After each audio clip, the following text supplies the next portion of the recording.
जी, अस्सलाम वालेकुम। उम्मीद है आप सब खैरियत से होंगे। आज की वीडियो का टॉपिक है audit analytical procedures. External audit में जो है हम डिफरेंट स्टेजेस पर एनालिटिकल प्रोसीजर जो है वो परफॉर्म करते हैं। तो आज की वीडियो में हम डिस्कस करेंगे कि उन एनालिटिकल प्रोसीजर्स का जो है पर्पस क्या होता है। एनालिटिकल प्रोसीजर जो है वो हम किन स्टेजेस पर परफॉर्म करते हैं इन the audit, in the external audit and जो है एनालिटिकल प्रोसीजर्स जो है वो हम परफॉर्म किस तरह कर सकते हैं। ठीक है, तो पहले हम पर्पस और उसके स्टेजेस जो है वो हम समझेंगे। हम एक दफ़ा हम अगर पर्पस समझ जाएं और जो है इनके stages of and performing analytical procedures in the audit हम ये अंडरस्टैंड कर लें, तो हमें जो है फिर उसके बाद हम किस तरह इसको परफॉर्म कर सकते हैं, तो वो हमारे लिए फिर ज़्यादा इजी होगा। ठीक है, और most of the cases analytical procedure जो है वो स्टूडेंट्स जितने भी हैं ऑडिट के उनको तो इतना क्लियर अंडरस्टैंडिंग नहीं होती, लेकिन मोस्ट ऑफ द केसेस में what I noticed is that कि जो प्रैक्टिकल लाइफ में ऑडिट परफॉर्म कर रहे होते हैं, ऑडिट फर्म में जितने भी एम्प्लॉयज़ हैं या जितने ट्रेनीज़ होते हैं, तो उनको भी इतनी क्लियर अंडरस्टैंडिंग नहीं होती एनालिटिकल प्रोसीजर्स की।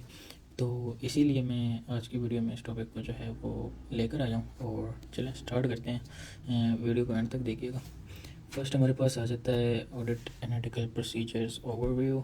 ओवरव्यू में हमारे पास है purpose of analytical procedures, comparison with expectation, roles in audit stages, benefits and risk assessment. Different जो हैं इनके पर्पसेस हैं, डिफरेंट जो हैं स्टेजेस हैं। तो चलिए स्टार्ट करते हैं। पहले हम समझते हैं कि what are analytical procedures. Analytical procedure जो हैं वो होते क्या हैं, तो इसको समझने के लिए हम देखते हैं पहले purpose. Analytical procedures evaluate financial and non financial data to identify unusual trend and potential misstatements in the audit. ठीक है, एनालिटिकल प्रोसीजर्स के थ्रू हम जो है फाइनेंशियल और नॉन फाइनेंशियल डेटा दोनों को कंबाइन करके हम एवेल्युएट करते हैं कि जो है कंपनी की परफॉर्मेंस क्या होनी चाहिए थी और क्या है। तो उसको एवेलुएट करना through combining financial and non financial data. तो उसके अंदर फिर हमें अगर कोई अनयूजुअल ट्रेंड या जो है पोटेंशियल ऑफ मिस स्टेटमेंट्स नज़र आती हैं, तो जो है ये हम एनालिटिकल प्रोसीजर्स को कह सकते हैं। अब फॉर एग्जांपल इसकी मैं एग्जांपल से आपको क्लियर करूँगा, उससे जो है आपको अंडरस्टैंडिंग ज़्यादा अच्छी होगी। फॉर एग्ज़ाम्पल हम एक कंपनी का जो है हम रेवेन्यू देख रहे हैं, और रेवेन्यू और वो जो कंपनी है वो फॉर एग्ज़ाम्पल वो बनाती है, हम कह सकते हैं जैकेट्स जैकेट्स जो हैं वो बनाती है। ठीक है, जो सर्दियों में जो जैकेट्स हम पहनते हैं तो वो बनाती है। ठीक है, अब जो है हम देख रहे हैं जो कस्टमर्स की हमने डिमांड देखी है, तो वो हमने देखी है विंटर्स के सीज़न में जो है वो डिमांड ज़्यादा है। अब ये एक सर्वे भी हो सकता है, डिफरेंट जो हैं वो चार्ट्स हम जो हैं डिफरेंट कोई और किसी और जगह से हम डेटा भी ले सकते हैं कि कस्टमर्स की डिमांड जो है वो कितनी बढ़ गई है for the jackets in winters.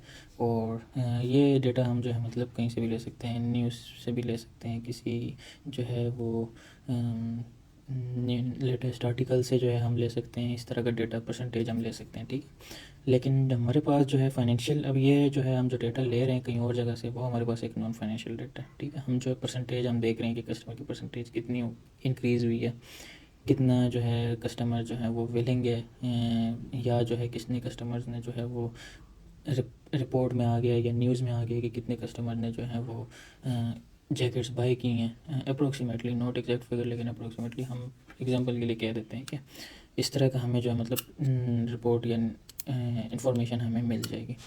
अगर हमें इस तरह की इन्फॉर्मेशन मिलती है वो नॉन फाइनेंशियल डेटा है। अब फाइनेंशियल डेटा कौन सा है? जो कंपनी की, जो कंपनी सेल करती है जैकेट्स, हम हमारा जो ऑडिट क्लाइंट है उसका जो रेवेन्यू का डेटा है वो हमारे पास फाइनेंशियल डेटा है। ठीक है, हम उसके जो है वो जनरल लेजर जो है वो हम उसको देखें, उसमें हम रेवेन्यू का लेजर देखें, तो रेवेन्यू के लेजर देख के हमें जो है मतलब वहाँ से लग रहा है कि भाई थ्रू आउट द ईयर जो है वो सेल्स कुछ और थी, और 3-4 मंथ्स जो विंटर्स के मंथ्स थे उसमें जो है सेल्स एकदम से बूम हुई हैं।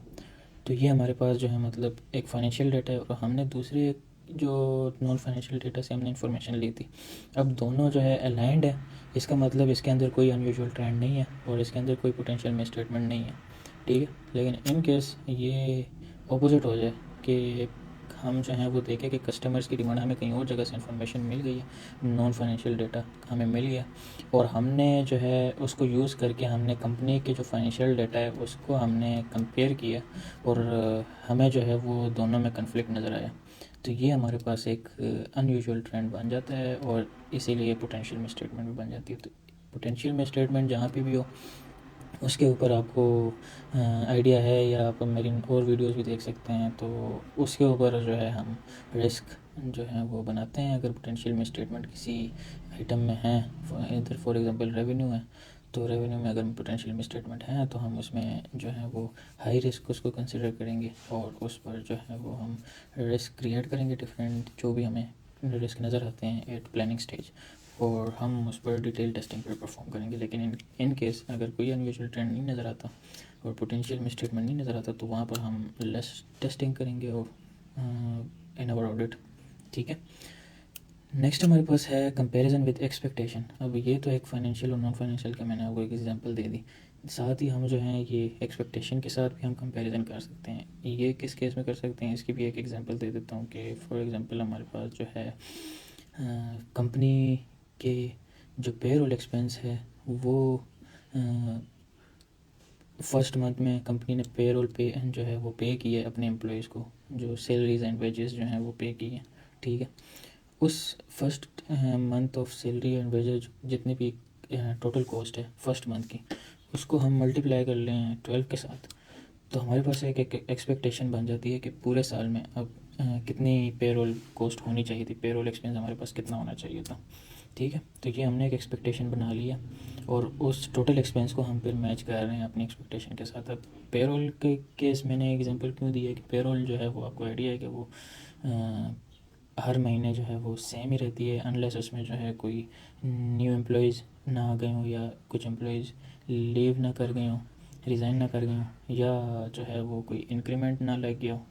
तो एक्सेप्ट दीज केसेस जो है वो सैलरीज एंड एम्प्लॉय वेजेज जो है वो क्योंकि सेम एक्सपेंस हर महीने इनकर हो रहा होता है, तो इसका मतलब हम उसकी एक्सपेक्टेशन बना सकते हैं। Same goes with the rent, कोई रेंट एक्सपेंस है उसका हम जो है फर्स्ट मंथ की जो रेंट एक्सपेंस है उसको हम मल्टीप्लाई कर लें 12 के साथ और टोटल जो रेंट एक्सपेंस है फॉर द ईयर उसको हम कंपेयर कर लें अपने टोटल एक्सपेंस के साथ, एक्सपेक्टेशन के साथ। तो ये एक हमारे पास कंपैरिजन विद एक्सपेक्टेशन, तो ये भी एक एनालिटिकल प्रोसीजर है। ये जो देख सकते हैं आप, auditors compare recorded data with past period industry benchmarks and budgets to direct detect irregular fluctuation. तो ये देख सकते हैं आप, अपने एक्सपेक्टेशन भी एक बना सकते हैं आप जो है वो बजट्स के साथ भी देख सकते हैं, बजट भी जो है एक एक्सपेक्टेशन थी मैनेजमेंट की, ठीक है। और इंडस्ट्री जो बेंचमार्क हैं उनके साथ भी दे सकते हैं। लेकिन इंडस्ट्री बेंचमार्क जो हैं वो हाँ ठीक है वो भी हमारी एक एक्सपेक्टेशन है। तो ये सेम सेम चीज़ हम कह सकते हैं, नॉन फाइनेंशियल डेटा भी है लेकिन हमारे साथ में एक्सपेक्टेशन भी है कि इंडस्ट्री बेंचमार्क ये है, तो इनका जो कंपनी के जो रेवेन्यू है या एक्सपेंस है वो भी इतना होना चाहिए था, तो उसके साथ हम कंपेयर कर रहे हैं, ठीक है। नेक्स्ट आ जाते हैं हमारे पास role in audit stages. Analytical procedures are crucial in planning substantive and final review to assess risk and validate financial statement, ठीक है। इसको हम आगे जाके डिटेल में देखते हैं कि कितने क्या स्टेजेस होती हैं एनालिटिकल प्रोसीजर्स परफॉर्म करने की और उनके पर्पसेस क्या होते हैं, ठीक है। लास्ट में हमारे पास है benefits and risk assessment, they enhance auditor ability to identify anomalies and support focused audit approach. तो जैसे आपको आइडिया है कि हमने ऑलरेडी डिस्कस भी किया कि ये हमें जो है मतलब रिस्क आइडेंटिफिकेशन में हेल्प करता है, तो अनोमलीज आइडेंटिफाई होती हैं, तो इस वजह से बेनिफिट हैं इसके रिस्क असेसमेंट में। चलें आ जाते हैं अपने नेक्स्ट टॉपिक पे, types and stages of analytical procedures. जैसे मैं आपको बताया कि हम डिफरेंट स्टेजेस पर एनालिटिकल प्रोसीजर्स परफॉर्म करते हैं, तो उसको अंडरस्टैंड करते हैं अभी कि क्या स्टेजेस होती हैं और किस तरह हम परफॉर्म करते हैं और उनके पर्पस क्या होते हैं। तो फर्स्ट में हमारे पास आ जाता है प्रीलिमिनरी एनालिटिकल प्रोसीजर, ठीक है। प्रीलिमिनरी एनालिटिकल प्रोसीजर जो है वो हम किस स्टेज पर परफॉर्म करते हैं, जैसे कि नाम से ही ज़ाहिर है कि हम ऑडिट प्लानिंग के स्टेज पर जो है हम ये एनालिटिकल प्रोसीजर्स परफॉर्म करते हैं। और प्लानिंग स्टेज पर हम कर रहे हैं तो आप आपको आइडिया हो गया होगा कि प्लानिंग स्टेज पर हम जो है वो रिस्क आइडेंटिफाई करने के लिए जो है हम कंपनी को अंडरस्टैंड करते हैं और उसके जो है वो उसके ऊपर प्रिलिमिनरी एंड प्रोसीजर जो है वो परफॉर्म करते हैं to identify risk, to identify anomalies and to identify potential misstatements. ठीक है, तो ये हमारे पास एक आ जाता है प्लानिंग स्टेज पर। ठीक है, इसके पर्पस भी मैंने बता दिया कि to identify risk, to identify misstatements, anomalies, ये सारी चीज़ें। तो ये हमारे पास पर्पस हैं। इसको परफॉर्म किस तरह करना है, हमने परफॉर्म ऑलरेडी हमने समझ लिया कि हम कंपैरिजन के साथ भी जो है कंपैरिजन कर सकते हैं, एक्सपेक्टेशन के साथ भी, मार्केट ट्रेंड के साथ भी, इंडस्ट्री बेंचमार्क के साथ भी। ठीक है, तो ये डिफरेंट मेथड्स हैं। आप फिर जो है हर ऑडिट क्लाइंट वेरी करती है, अब फिक्स कोई नहीं हो सकती। तो आप जो है अपने ऑडिट क्लाइंट के अकॉर्डिंग इसको चेंज कर सकते हैं। ठीक है, जैसे हमारे पास इसमें भी हैं ट्रेंड एंड वेरिएंस एनालिसिस हम कर सकते हैं, रेशियो एंड बेंचमार्क एनालिसिस कर सकते हैं, incorporating non financial data. Same वही चीज़ें हैं जो हमने ऑलरेडी डिस्कस कर ली हैं। ठीक है, तो इस तरह जो है हम परफॉर्म कर सकते हैं और इस तरह जो है हम परफॉर्म करेंगे एट प्लानिंग स्टेज, तो हमें जो है मतलब रिस्क आइडेंटिफाई इजीली हो जाएंगे। ठीक है, चलते हैं अब नेक्स्ट स्टेज पे। नेक्स्ट स्टेज हमारे पास है सब्सटेंटिव एनालिटिकल प्रोसीजर। अब नाम से ज़ाहिर है सब्सटेंटिव एनालिटिकल प्रोसीजर, तो इसका मतलब है कि हम जो है प्लानिंग स्टेज से जो है वो अब आगे आ गए और आगे हम आ गए फील्ड वर्क में। तो फील्ड वर्क में जो है हम सब्सटेंटिव एनालिटिकल प्रोसीजर्स परफॉर्म कर रहे हैं। तो इनका जो है पर्पस क्या होता है? इनका पर्पस होता है टू ऑब्टेन रीजनेबल अश्योरेंस। आपको पता है कि हम फील्ड वर्क परफॉर्म करते हैं to get evidences for each financial and non financial data in the financial statement, और देन हम जो है उस से जो है हम अपनी जितने भी प्रोसीजर्स हैं तो उसको हम परफॉर्म करते हैं और टू गेट रीजनेबल एश्योरेंस। तो हमारे पास जो है सब्सटेंटिव एनालिटिकल प्रोसीजर्स भी एक फॉर्म ऑफ प्रोसीजर्स है जिसको हम परफॉर्म करके जो है वो रीजनेबल एश्योरेंस ले सकते हैं। जैसे कि मैंने आपको रेंट एक्सपेंस बताया, एक्सपेक्टेशन बताया कि फॉर एग्जांपल हमारे पास फर्स्ट ईयर में जो है हमारे पास 1 लाख रेंट एक्सपेंस आ रहा है। फर्स्ट ईयर सॉरी कह रहा हूँ, फर्स्ट मंथ में जो है हमारे पास 1 लाख जो है वो रेंट एक्सपेंस आ रहा है। हमने मल्टीप्लाई 12 किया, हमारे पास 12 लाख टोटल एक्सपेंस होना चाहिए फॉर द ईयर। P&L में जो है हमारे पास 12 लाख एक्सपेंस होना चाहिए। हमने जब टोटल कॉस्ट हमने फिर देखी, टोटल एक्सपेंस वो हमारे पास था 12,50,000। ठीक है, अब मैंने जो है फर्स्ट मंथ को ही सिर्फ रेंट एक्सपेंस देखा था, बाकी मंथ्स का मैंने रेंट एक्सपेंस नहीं देखा, क्योंकि फर्स्ट मंथ मैंने देख लिया, उसके मैंने सपोर्टिंग डॉक्यूमेंट्स देख लिए कि उसके जो इनवाइस थी या बैंक स्टेटमेंट में जो है इन्होंने रेंट पे किया, तो बैंक स्टेटमेंट से मैंने ट्रेसिंग भी कर ली। ठीक है, तो फर्स्ट मंथ मैंने वेरीफाई कर लिया।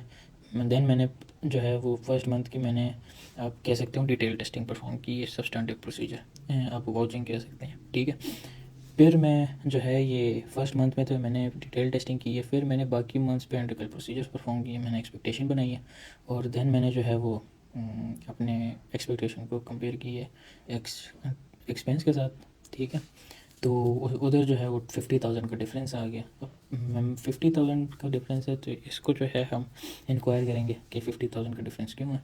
अब इंक्वायर करने में जो है पता लगे, इंस्पेक्ट करने में पता लगे कि जो है लास्ट मंथ में जो है वो एग्रीमेंट के अकॉर्डिंग 5% का जो है वो कुछ जितने परसेंट की भी इंक्रीज है, जिसकी वजह से ये 50,000 जो है हमारे पास डिफरेंस आ गया।